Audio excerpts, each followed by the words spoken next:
Hey guys, welcome back to the channel. आज हम लोग इस वीडियो में देखेंगे कि इलेक्ट्रिक करंट से रिलेटेड एक बहुत ही महत्वपूर्ण नियम जो कि ओम्स लॉ है वो क्या होता है, और उस नियम से रिलेटेड जितने भी महत्वपूर्ण टर्म हैं, इंपॉर्टेंट टर्म हैं, जैसे कि रेजिस्टिविटी, कंडक्टिविटी, रेजिस्टेंस, कंडक्टेंस, ये सारे टर्म क्या होते हैं और इनके फॉर्मूले क्या होते हैं, एसआई यूनिट क्या होती है, और अगर ये फार्मूला हमारे पेपर में आ गया तो इसको कैसे इम्प्लीमेंट करना है। तो चलिए देखते हैं कि ओम्स लॉ क्या होता है। ओम्स लॉ का सबसे सिंपल मीनिंग है, या मैंने यहाँ पे लिख भी दिया, आप इसे देखिए। The current flowing through a conductor is directly proportional to the potential across it. ठीक है, यानी कि जो भी करंट हमारे कंडक्टर में फ़्लो हो रहा है, फ्री इलेक्ट्रॉन्स फ्लो हो रहे हैं, वो प्रोपोर्शनल होंगे किसके, पोटेंशियल डिफरेंस अक्रॉस इट। यानी कि जो भी उसके सिरे होंगे, उसके बीच में जो पोटेंशियल पैदा होगा उसके डायरेक्टली प्रोपोर्शनल टू होगा। और जब ये प्रोपोर्शनैलिटी का साइन हटाएंगे तो एक टर्म हमारे पास आ जाएगा आर, जहाँ पे आर जो है वो रेजिस्टेंस है। आर जो है हमारे पास रेजिस्टेंस है। ठीक है, अच्छा, रेजिस्टेंस क्या होता है? रेजिस्टेंस मटेरियल की वो प्रॉपर्टी है जो करंट की डायरेक्शन को, करंट के फ्लो को अपोज करता है।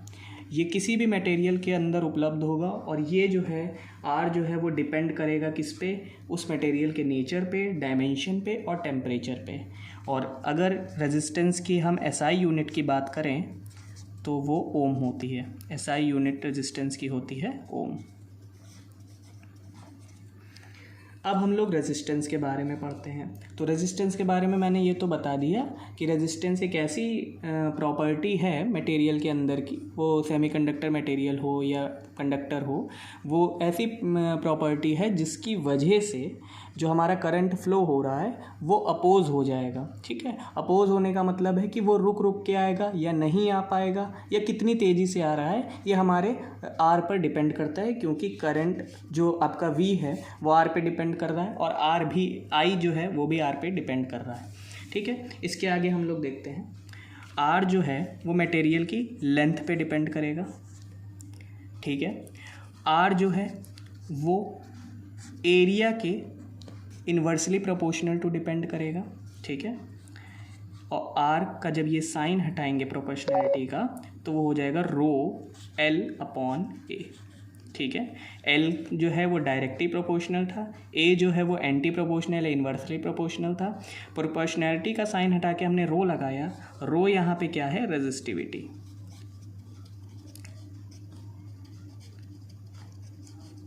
अब इस फॉर्मूले का फिजिकल मीनिंग क्या है ये समझते हैं। ठीक है, अगर बाई चांस आपके पास एक वायर है, ठीक है, आपके पास एक वायर है, इस वायर की जो क्रॉस सेक्शन है वो ए है। ठीक है, इस वायर की लेंथ जो है वो एल है। वायर जितना लंबा होगा रेजिस्टेंस उतना ही ज़्यादा होगा। लंबा होगा तो उसके अंदर जो फ्री इलेक्ट्रॉन्स हैं वो एटम से टकराएंगे और वो आगे आने में जो है बाधा उत्पन्न करेंगे, रेजिस्टेंस डालेंगे। तो जितनी लेंथ होगी उतना ही रेजिस्टेंस उसका ज़्यादा होगा। क्रॉस सेक्शन जितना ज़्यादा होगा, जितना मोटा होगा वायर, रेजिस्टेंस उतना ही कम होगा, क्योंकि इन्वर्सली प्रोपोर्शनल है। आपका जो करंट फ्लो होगा वो किसी भी डायरेक्शन से हो सकता है, पतले तार में ऐसा नहीं होगा।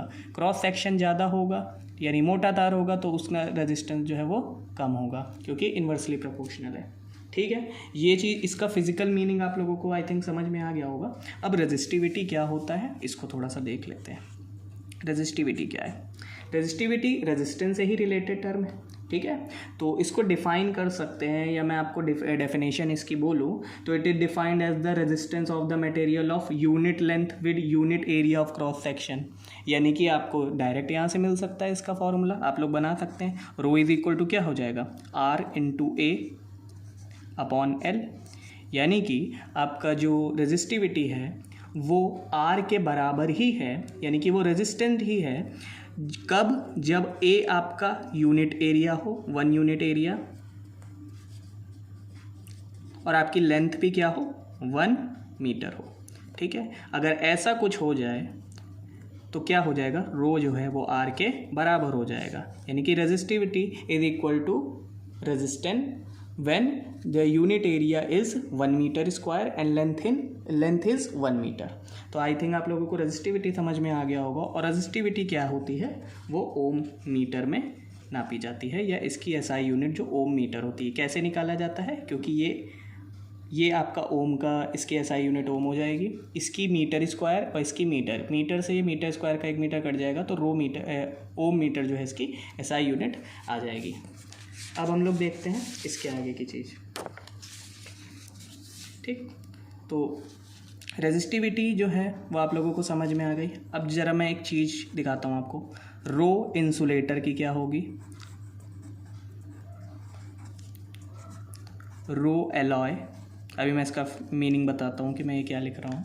ठीक है, रो आपका सेमीकंडक्टर ले लीजिए, सेमीकंडक्टर, और फिर आप रो ले लीजिए कंडक्टर। भाई रेजिस्टिविटी अभी मैंने क्या बताया कि एक ऐसी प्रॉपर्टी जिसकी वजह से करंट फ्लो होने में दिक्कत हो।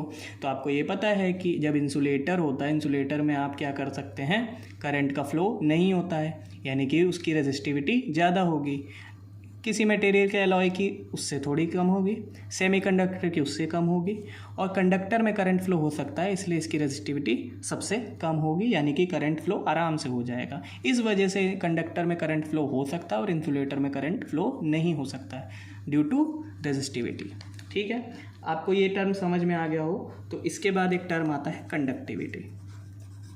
कंडक्टिविटी जैसे कि कंडक्शन था, conduction is what, flow of current, तो उसमें कंडक्शन शुरू हो जाएगा और कोई मटेरियल गर्म होना शुरू हो जाएगा कंडक्शन की वजह से, यानी कि flow of current from one place to another.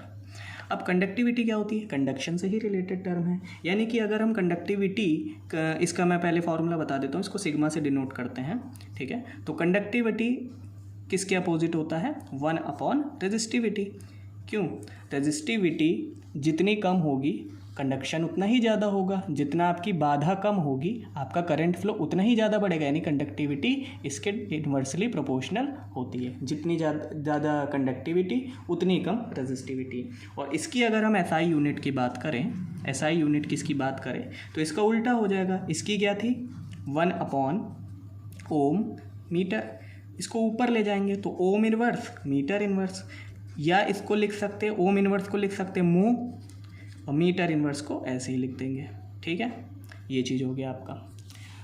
इसके बाद एक लास्ट टर्म जो हम लोग पढ़ने जा रहे हैं उसका नाम है कंडक्टेंस। कंडक्टेंस ये लास्ट टर्म है बिल्कुल, इसको डिनोट करते हैं जी से। ठीक है, conductance is what, it is inversely proportional to 1 upon R, यानी कि रेजिस्टेंस जो है वो कंडक्टेंस, जैसे कंडक्टिविटी है वैसे ही कंडक्टेंस है, तो कंडक्टेंस को जी से हम लोग डिनोट करते हैं। और इसका सिंपल सा ये फॉर्मूला होता है 1 अपॉन आर, यानी कि जितनी ज़्यादा कंडक्टेंस आपकी होगी उतना ही कम रेजिस्टेंस होगा, यानी कि जितना आपके पास रेजिस्टेंस कम होगा उतनी ही ज़्यादा कंडक्टेंस होगी, उतना ही ज़्यादा करंट फ्लो हो पाएगा। या आपका अगर रेजिस्टेंस ज़्यादा हो जाता है तो कंडक्टेंस कम हो जाएगा, यानी कि flow of electron, flow of current आपका कम हो जाएगा अगर ये ज़्यादा हुआ तो, क्योंकि इन्वर्सली प्रोपोर्शनल है आपके। ठीक है, अगर इसकी एसआई यूनिट की बात हम लोग करें तो 1 अपॉन क्या आर क्या होता है, 1 अपॉन आर होता है 1 अपॉन ओमेगा, और इसको ऊपर ले जाएंगे तो ओमेगा इनवर्स, ये इसकी एसआई यूनिट होती है। तो इस तरीके से हमने 4 चीज़ें यहाँ पे देख ली, कंडक्टेंस, कंडक्टिविटी, रेजिस्टेंस, रेजिस्टिविटी, और हम लोगों ने देखा कि ओम्स लॉ क्या होता है, और ओम्स लॉ से हमने ये 4 चीज़ें बताई आपको। तो आई थिंक आप लोगों को ये समझ में आ गया होगा। अगर कोई पार्ट आपको समझ में ना आया हो तो कमेंट करके आप बता दीजिए, तो मैं उसको दोबारा से अगली वीडियो में डिस्कस कर दूँगा। और इस वीडियो को अगर पसंद आई हो आप लोगों को तो इसको लाइक करिए और चैनल को सब्सक्राइब कर लीजिए, ताकि नई वीडियो की आपको तुरंत नोटिफिकेशन मिल जाए। और तब तक के लिए थैंक यू, मिलते हैं नेक्स्ट वीडियो में।